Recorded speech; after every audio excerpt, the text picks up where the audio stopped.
실제로 한 6주간 정도 꾸준히 섭취하게 되면 체내 염증 수치가 유의미하게 감소하는 결과들이 나오고 있고요.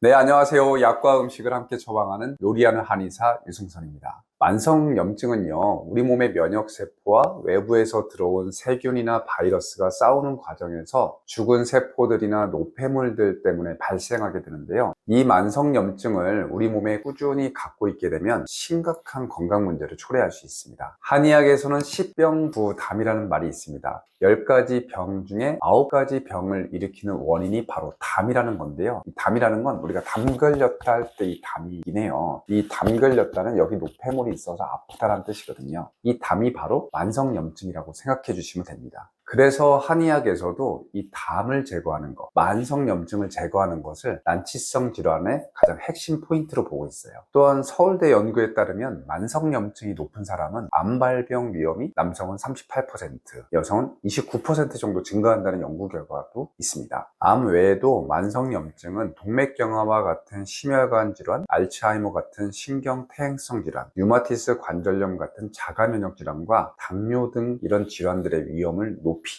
됩니다. 특히 만성염증은 초반에는 눈에 잘 띄지 않고 증상으로도 느껴지지 않거든요. 그런데 이게 쌓이고 쌓여서 진짜 질병이 되면 그때서야 알아차리기 때문에 이 만성염증을 초반에 조기에 잘 관리하고 알아채는 것이 매우 중요합니다. 그래서 내 몸에 만성염증이 있는지 없는지 자가진단 테스트를 한번 해보는 것도 좋아요. 제가 한 10가지를 말씀드려 볼 테니까요. 이 중에서 나는 몇 가지에 해당하지라고 한번 체크해 보십시오. 1. 피로감이 자주 든다. 2. 몸이 무겁게 느껴진다. 3. 고혈압이나 당뇨병을 앓고 있다. 4. 피부가 건조하고 트러블이 잦다. 5. 손톱이 잘 부서진다. 6. 매일 배가 고프고 단 것이 먹고 싶다. 7. 술과 담배, 인스턴트 식품을 즐겨 먹는다. 8. 잇몸 질환이 있다. 9. 뱃살이 늘었다. 10.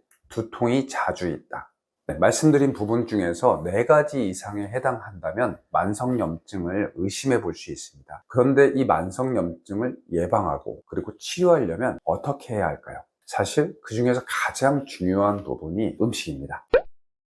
첫 번째, 토마토입니다. 토마토에는 강력한 항산화제인 라이코펜이 풍부하게 들어있습니다. 라이코펜은 활성산소를 제거해줘서 세포를 건강하게 만들고 만성염증을 감소시키는데 매우 효과적입니다. 토마토의 항염증 효과를 극대화시키려면 껍질째 먹으면서 기름을 이용해서 요리해서 드시는 것이 좋습니다. 이유는 이 라이코펜 성분이 껍질에 주로 많고요. 특히 지용성 성분이기 때문에 기름에 잘 녹거든요. 그래서 토마토를 갖다가 올리브유라든가 이런 기름과 같이 이렇게 같이 조리해줘서 익혀서 먹게 되면 훨씬 더 라이코펜의 성분을 많이 흡수할 수 있는 거죠. 두 번째는 깻잎입니다. 깻잎에는 항염증 효과를 가진 루테올린과 피톨 성분이 포함되어 있습니다. 또한 비타민 A와 C는 체내 활성산소를 제거해주기 때문에 산화 스트레스로 인한 염증을 감소시켜주죠. 깻잎을 효과적으로 섭취하려면 생으로 드시는 게 좋아요. 단, 이 깻잎의 주름이라든가 이런 잔털 부분에 농약이 잔류할 수 있으니까 흐르는 물에 여러 번 씻어서 드시면 좋습니다. 세 번째, 블루베리도 좋습니다. 블루베리 안에는 안토시아닌 같은 항산화 물질이 풍부하게 함유되어 있기 때문에 우리가 블루베리를 먹는 것만으로도 혈관이 깨끗해지죠. 매일 섭취하면 면역 체계에 중요한 역할을 하는 자연 살해세포의 생산이 증가하고 이 세포는 염증 반응을 조절하고 면역 기능을 향상시키는데 도움을 줍니다. 실제로 한 6주간 정도 블루베리를 꾸준히 섭취하게 되면 체내 염증 수치가 유의미하게 감소하는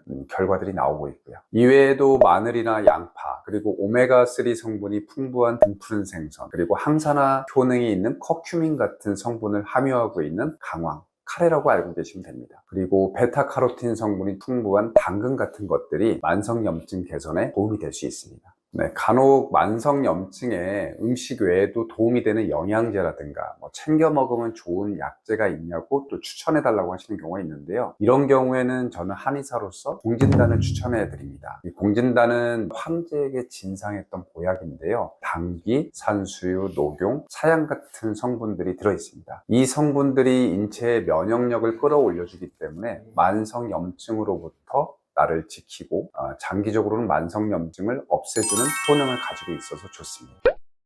첫째, 충분한 수면으로 몸을 회복시켜야 합니다. 사람 몸에서는 나이가 들어도 성장 호르몬이라는 게 나오거든요. 이 성장 호르몬이 어렸을 때는 키를 크는데 도움이 되는데 나이가 들어서는 몸 안에 있는 염증을 갖다 없애주는 효능이 있거든요. 그런데 성장 호르몬은 잠을 충분히 잘 때 나오게 돼요. 잠이 부족해지면 성장 호르몬이 안 나와서 우리 몸에 염증이 안 없어지니까 피곤하고 노화가 진행되는 것입니다. 연구에 따르면 수면 부족은 염증 지표를 증가시켜서 만성 염증에 취약한 체질을 만들 수 있습니다. 이 반면에 매일 7시간 정도 규칙적인 수면을 취하면 염증 수치를 효과적으로 낮출 수 있고요.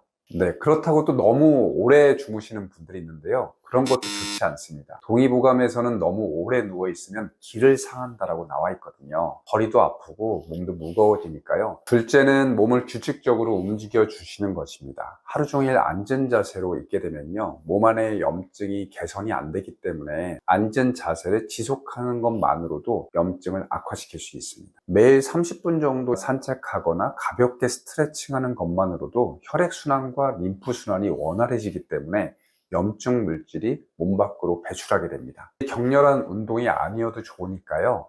가볍게 자주 움직이는 습관을 꼭 만들어 주시면 좋겠습니다. 세 번째는 스트레스를 관리하고 항상 긍정적인 태도를 갖는 것입니다. 만성 스트레스는 염증을 유발하는 호르몬인 코르티솔의 과다 분비를 촉진해서 몸에 염증이 생기기 쉽습니다. 스트레스 받거나 부정적인 마음이 들 때 가까운 공원이나 산에서 가벼운 등산을 하는 것만으로도 기분 전환이 되면서 훨씬 더 건강하고 긍정적인 마음가짐을 가질 수 있습니다. 네 번째는 건강한 식단을 유지하는 것입니다. 신선한 채소와 과일을 많이 섭취하고요. 튀긴 음식이나 가공식품은 피하는 것이 좋습니다.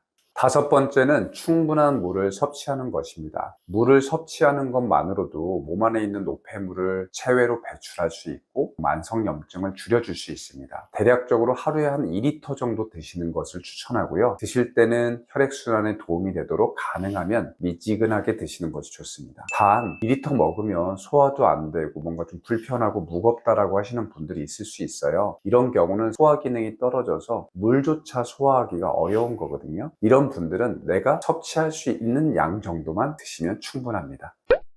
오늘 영상에서는요, 만성염증에 도움이 되는 음식과 만성염증을 없앨 수 있는 생활습관법들을 알려드렸는데요. 최근에 들은 이야기 중에 이런 이야기가 있습니다. 이 소는 건강에서 나온다. 오늘 알려드린 방법들을 잘 보시고 만성염증을 잘 관리하셔서 건강이 위협받지 않도록 해주세요.